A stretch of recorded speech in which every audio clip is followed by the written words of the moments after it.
Good morning, guys. Well, I've been a bad YouTuber. I have this shop here at my house and I just like hang out here most of the time, and I just start tinkering like you're supposed to do when you're my age and retired. Anyway, I built my wheel well cabinet for the Bearded Adventure camper here. So got this idea from my wife and another dude on YouTube who had something kind of similar, and I'm like, oh, I can put my own twist on that and that should be pretty cool. So here it is. I'll put some pictures of the process, and I'm going to turn this around and show you everything, but for now, here's what we got. We have a lid that opens. I use some kitchen cabinets hinges so that when it opens,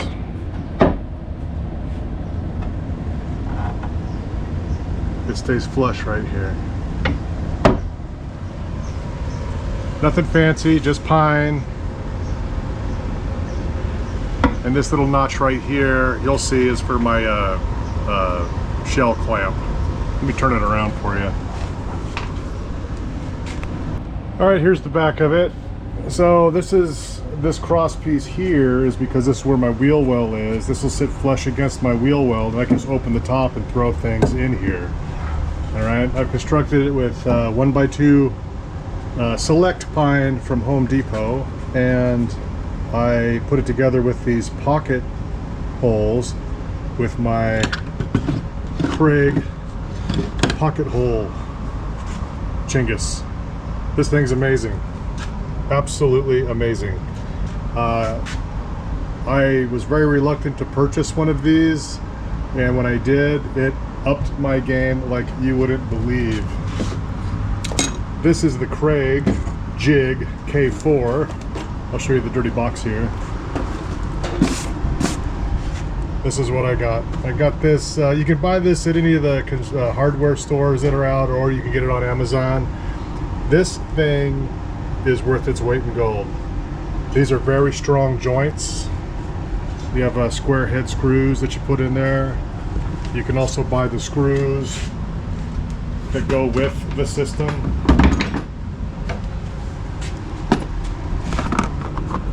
So I was using 1.25 inch on this particular project. And this has been the basic construction. I built the front wall, and I built the side walls, and then I pieced the back together to accommodate for my clamp here. And so when that opens, it'll well clear my clamp where my camper is.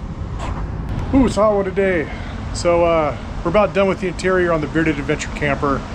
I just wanted some extra like horizontal surface, an extra like little tray table. So with the help of Dave from Endgame Campers, I can't thank him enough for his support through this whole project here. He used some pretty cool ones on his latest build, the trailer. So I purchased some and I made myself a table. I have screwed it to my workbench here just to show you how it works. This is my table. Of course, it's unfinished. And there, now I'll show you the mechanism. So here's the mechanism. All you have to do is reach under the table and pinch that thing and pinch this lever, and it'll slide right down and fold flush, so that you have all of your space you can walk through or crawl through, whatever. And then when you pull it up, these lock. So you can put stuff on it. Good to go. And again, just let that go. This lever, that one, it'll just slide right down and flush. This is going to be super cool. Well, I finally completed the do-it-yourself Tundra camper, the Bearded Adventure camper. I finished the interior finally. It was tough. It was 110 degrees in Vegas, making it very difficult. So now I'm taking it on a shakedown trip, and what better place to do it than Colorado. I actually got to come up here and help out some family, so any opportunity to come see the grandbabies, I'm on it. So come along as we do a shakedown trip with the Bearded Adventure camper.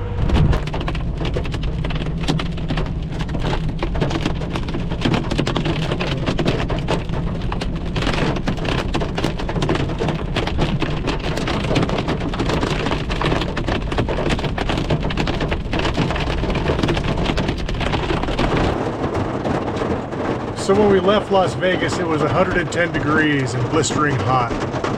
We went up, Paul and I, to the Fortress of Solitude, did some work, and it was just 70 degrees and cool.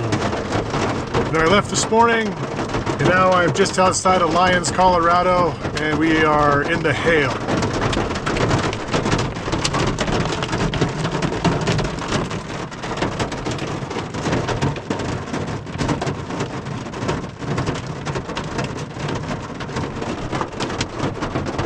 We are putting the bearded adventure camper to the test.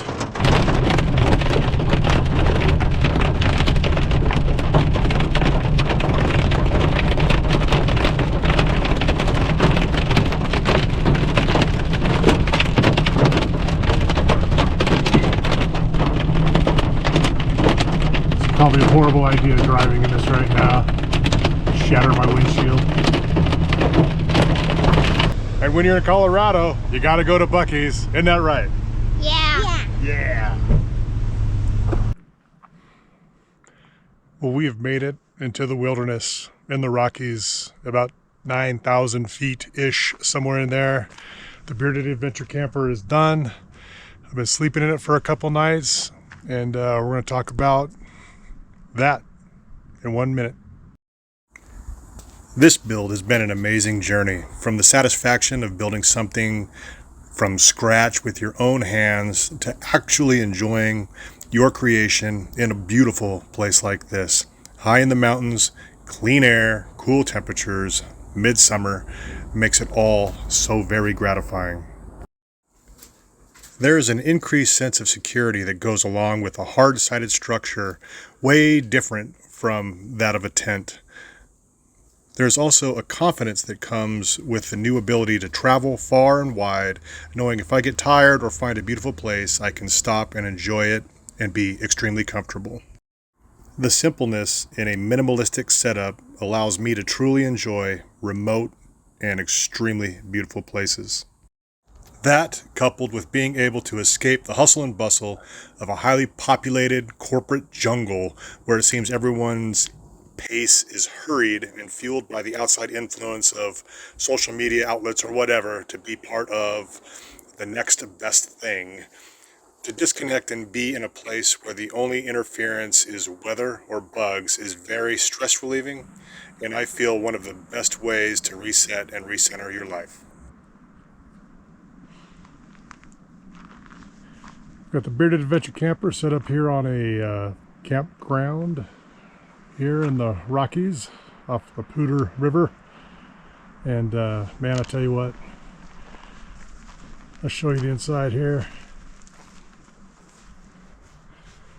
It's got my finished wheel well cabinet, my tray table I still have to install, trying to figure out where I want it, but the finish turned out beautiful. It's nice and dark. The airflow in here is amazing. The bed is super comfortable. It is an absolute beautiful day. It's probably about 75 degrees. This window here in the front of the cab, moneymaker. That creates a cross flow that just makes this super nice in here. Got the windows open, screens up. Got my charger charging. It's cloudy, so it's not really doing a whole lot.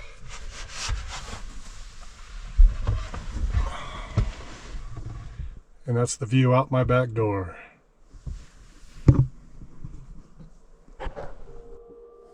So there's my wheel well cabinet. There's a little bit at the beginning of the video about it. Stained it the same color as the walls here. Just opens. And you can see what we got going here. You can just drop stuff in here, like my camp chairs and some extra lumber, some rags and whatnot. And then this here, we have the notch for this thing here. We got more room. And you can just throw camp chairs, tools, whatnot, whatever you want in there. Then a little cubby area there. It's very nice. We have the roof vent opened up to assist with the airflow. Plus the windows. This is this is awesome. So this is the standard setup I got. I got my little cheap little Amazon outdoor mat made out of plastic. If it gets dirty, I take it home and hose it off. Got a good, nice little camp chair, folds up nice and small. Of course, my ladder to get up into my camper there. I got my plug to put my solar out here. The other day I had it on the roof because that's where the sun was. You can move it about. You probably have about 10 feet of range. Here we are dealing with tall trees because we're up here in the mountains, way high, and it's doing really good. So we'll talk about the pros and cons of the Bearded Adventure Camper. Not a lot of cons, just a few things I would have done differently, but the pros are, it's a nice tight profile. It's actually improved the gas mileage on my truck. It doesn't weigh more than 500 pounds, and I think it looks really nice. We've been through hail, baseball-sized raindrops, rainstorms, hailstorms, wind, excessive heat, and all of that. It is just held up fine. There's no issues with anything that's going on with it right now. Got it tucked in nice and tight here to this campground, and it is absolutely beautiful. Very few people up here. Another pro of the Bearded Adventure Camper is this offset door. It just creates this awesome little cubby that you can just sleep in. If I stretch out, I can touch the rear wall in my head. So that's giving me some ideas for another build later down the road. But great deal with this offset door. Another pro is that's about an 8-inch wide by a 53-inch long cabinet, and it doesn't take up any extra room. I do have the 33-inch mattress there, and it's fine. It's all I need, and it gives me plenty of room to move about in there. Another pro of this camper is at the last minute I decided to do a little edge right there to kind of create an eave drip for the rain, so the rain didn't run down into my door there. So it's been raining a lot in these parts, and so I have some video of how that worked. So just the drips of water just go to the edge there and drop down onto my tailgate, and it worked out super well. So I don't know if that's a pro or just an extra added tip, but it's a definite design feature that makes this a little bit better.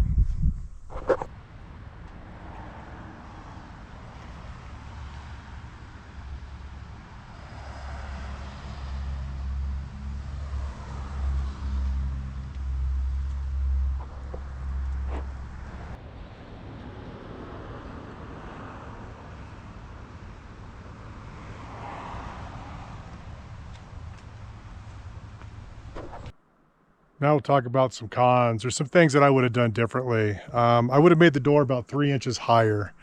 I could probably still do something like that, but it works for now. But just when you bend over, like I walk up the steps here and stand on the tailgate, then hunch over and walk into the cabin, and I sometimes hit my back. And if it was like 3 inches higher, it would be a little bit better.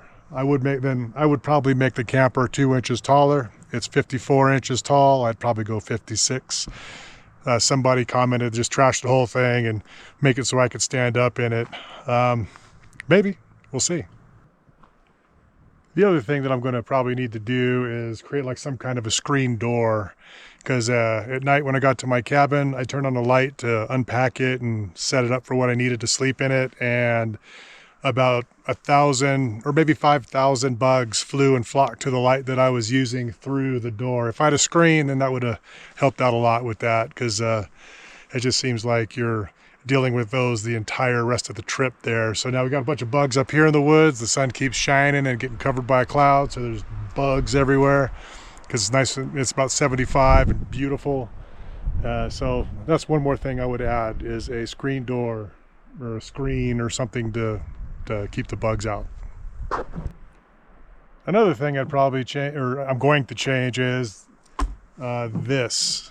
I got one with a fan in it. I don't really need a fan, so I could just get a regular one. It's a little bit cheaper, not a big deal.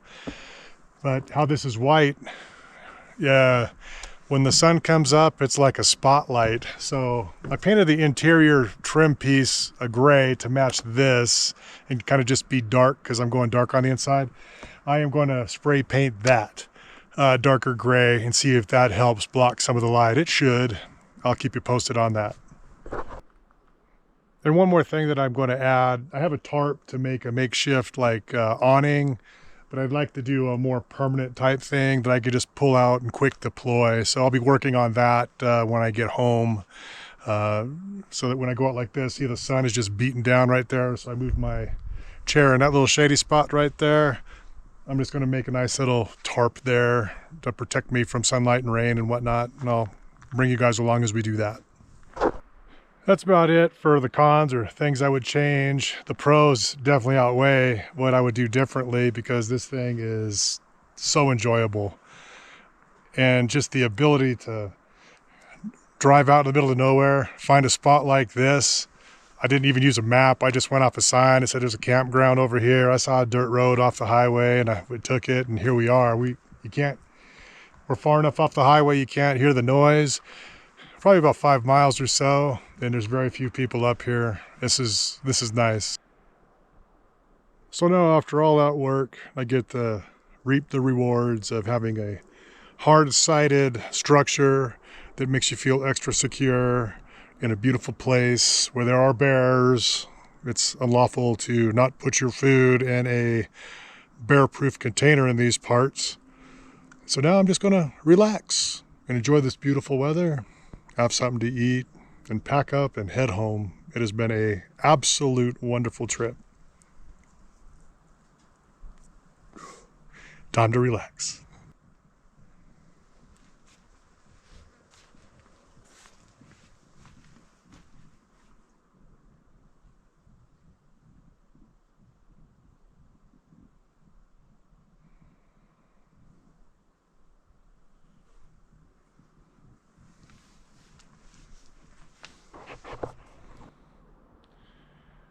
Man, oh man, what an amazing time out here in nature, resetting my batteries, spent time with my grandchildren. Sadly, it's time to go home, but I'm also excited to go home because that's where my wife is, and more grandbabies. Anyway, that's going to do it for this episode. Thanks for tagging along. Sorry it took so long to get this out. I do all kinds of stuff to keep me kind of busy. But I'm so happy that I got to share this with you guys. If you have any questions, just ask away, man. I'll do my best to answer them. And if you like this kind of thing, hit that like button. Give me that thumbs up. Subscribe. Go ahead. Share it with some friends. Thank you all for tagging along, and thank you for watching Bearded Adventure.